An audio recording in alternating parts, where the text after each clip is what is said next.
it's Clay. How's everybody doing? And I've got a brand new stop box here that I wanted to show off. And I just wanted to do a kind of an overview and features of why I bought it, and if people are looking at it kind of interested in how it works, just kind of want to do a little bit of an overview. But this is the Eventide Timefactor. It's a digital delay unit by the company Eventide. They've been around for a long time, making some really high quality products. But yeah, I wanted to show it off and kind of explain why I purchased it and why I'm interested in it. And it's a really powerful digital delay. It's based on a preset model, and it gives you a ton of options and customability. And so, on the top row, these are your basic delay parameters. You've got your wet-dry mix. That's pretty standard. You've got, now this is an interesting feature that, as far as I know, is fairly unique to this model. It's a A/B delay mix. Now, basically, you have two delays, delay A, which is controlled here and here, and then delay B, which is controlled here and here. And delay A and B can be mixed together, with this knob. So if you just want one delay in a very traditional manner, you would just go 100% A, and then you'd use these two knobs to, fine-tune your parameters.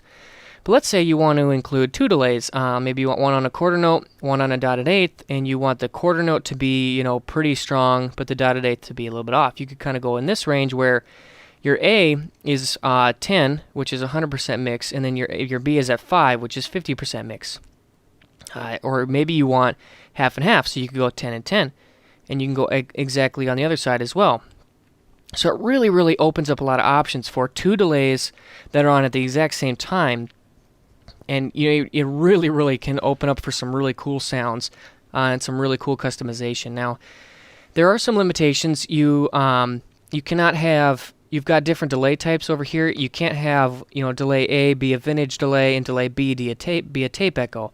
It has to be on the same unit. And as far as I know, all of these web options down here, which control some of the more fine detailed parameters like the modulation, or kind of some of those more in-depth, the filter, those things are going to be global for both delay A and delay B. But for what it is extremely powerful, and it's really cool, and very much a unique feature that I'm not 100% sure if you can find it anywhere else, so it's really cool.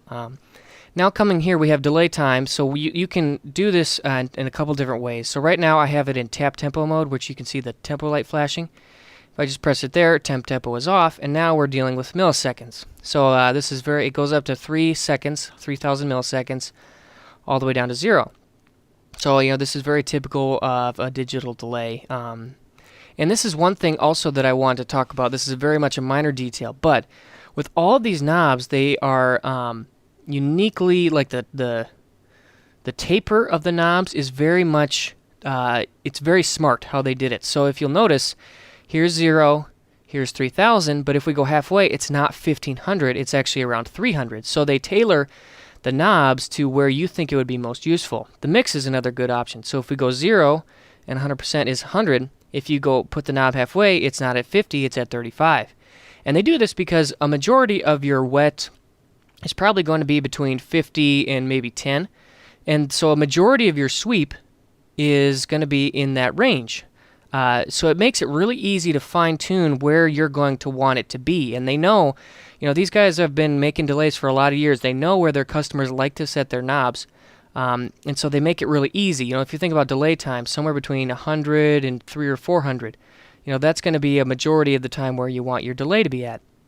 So that's a really cool, just a minor detail that helps these units really thrive. But anyways, back to the delay time. So right now we're in the traditional mode where you can set the milliseconds, or you can put it in tap mode, and then it actually becomes your subdivision. So you've got all these different types of subdivision.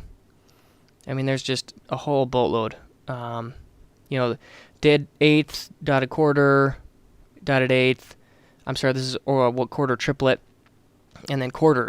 So it's very, there's a lot of different ways that you can do that. And you actually can set delay B to be something different. So if I have my mix at 50-50, I want to leave A at a quarter, and I want this to be a dotted eighth, we can do that. And then with these feedback knobs, you can also do the same thing. So if you want a lot of feedback on B, but not so much on A, you can do that. So yeah, our top row is basically our standard delay features. Now, the bottom row is where things get really interesting. This knob is more for your saving of presets. If you're going into like the deep edit functions, that's kind of where you would go. And that's really, really cool. This is also where you would scroll through your different types. So right now we're on digital delay. There's vintage delay, which is kind of like an analog or an old digital delay. We've got tape echo with your wow and flutter. Mod delay, which has really, really powerful modulation. Duck delay, so that's a traditional ducking delay. Now band delay, filter pong, multi-tap, reverse. These are all kind of unique. And I'm still kind of exploring exactly what they do and what they're for. I know ping pong is kind of where the delays bounce back and forth left and right. Multi-tap, we've heard of that before. Reverse, we've heard of that before. But specifically what band delay does, I don't know off the top of my head. And we've also got a looper. So again, really powerful. If you also want to save a preset, all you do is hold down this button. And then you can pick your bank, and you just hold it again if you want to save it. So there, I canceled it, so we're okay. Now we get to these 4 controls here. These controls govern kind of the unique elements of each delay. So if we go to digital delay, this will govern, this is the spillover. So if you change from one delay patch to another, how long is the old delay going to keep going? Now we've got depth and speed. So this would control, the depth of your modulation, and this is the speed of the modulation.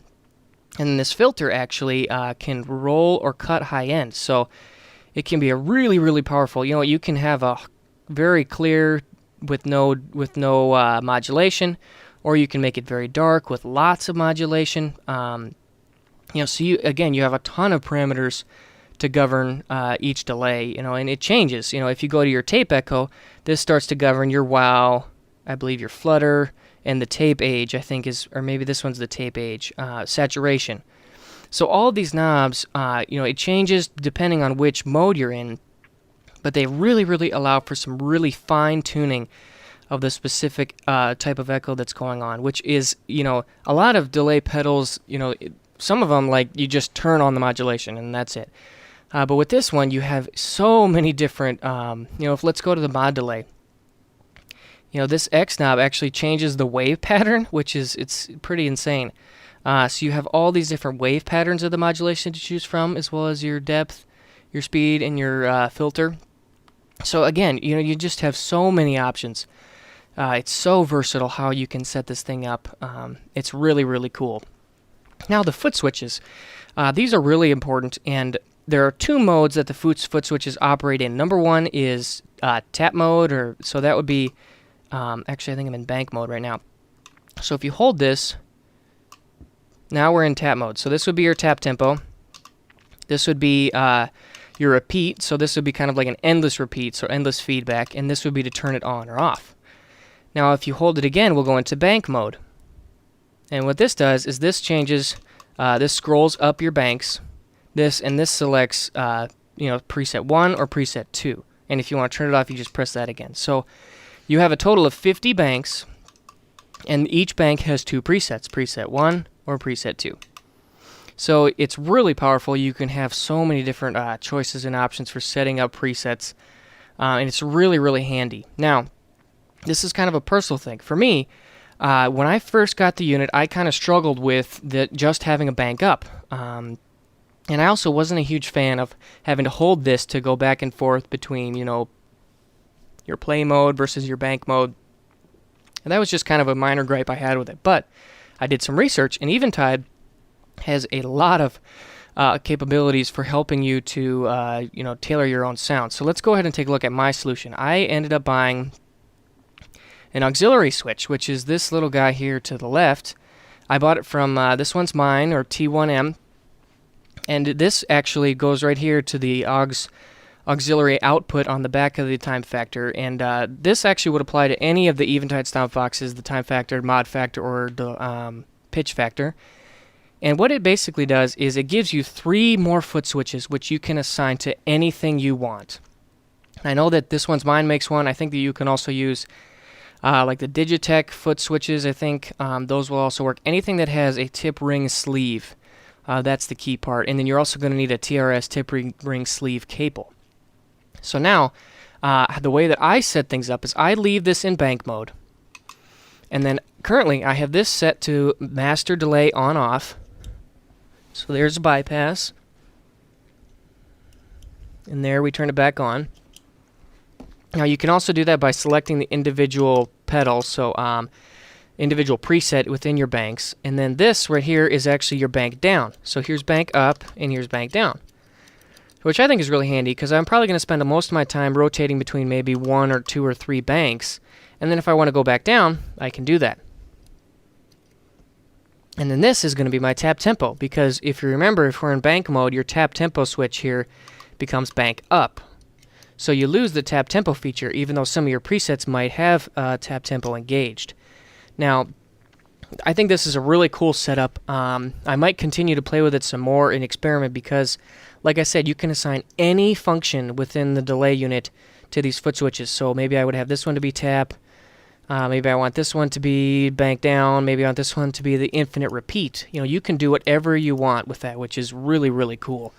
And there's also input here on the back for an expression pedal, which is really cool. You can, use an expression pedal to govern the feedback, the delay mix. Again, whatever you want to do, you can do that.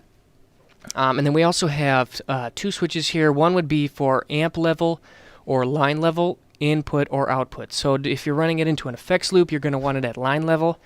If you're running it into the front of an amp like I am, you're going to want to keep it at guitar level.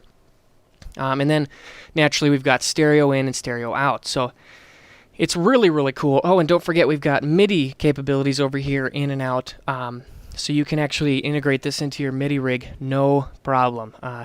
And we've also, the last input here is going to be our USB input, and you can plug that into your computer. Eventide has been releasing new updates very frequently. They'll tinker with some of the delay sounds. They'll add new functionality.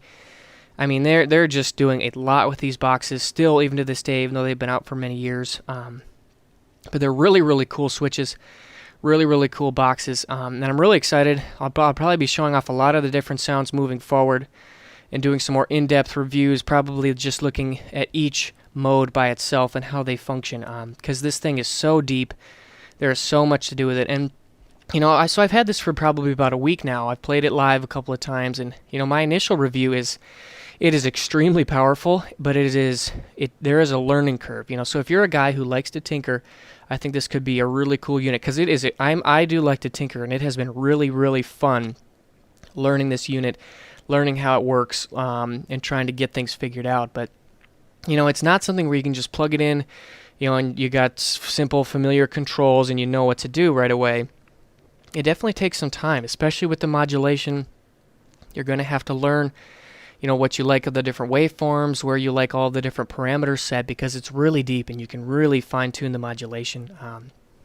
And another thing, too, is the presets are really cool. I know with a lot of other digital units I've used in the past, the presets are typically kind of lame, and they're not always good representations of what the unit can do, but I found already that the Timefactor has great presets, and they really, really showcase a lot of the different things that the unit can do. And there's even some certain presets where it's focusing more on doing like a chorusing or a phaser or a pitch shifting type of effect.